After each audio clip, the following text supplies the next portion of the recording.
Faizus Production uvádí 1000 mečů, epizoda 11.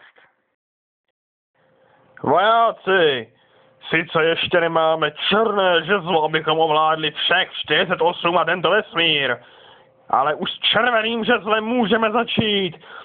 Připravte se k boji! Vážení diváci, následující scény jsou tak drsné a hnusné a násilné, že jsme se rozhodli vám pustit pouze zvuk, během něhož budete pozorovat po optimistickou sovu.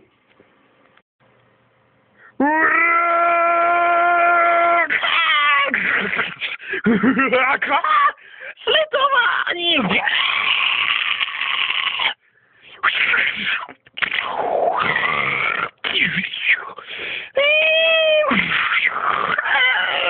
Umírám!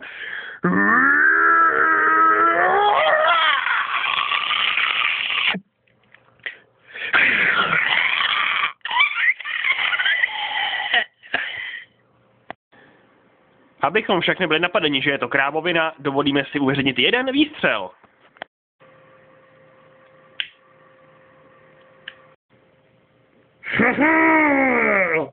Podařilo se nám ovládnout celý tento modrý vesmír.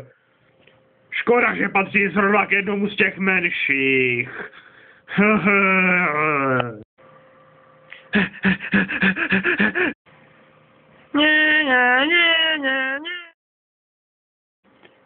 Najde aliance zla černé žezlo. Podaří se jí ovládnout všechny vesmíry. A co náš hrdina? Uteče šílené zabíjačce? To se dozvíte v poslední epizodě první sezóny. Možná.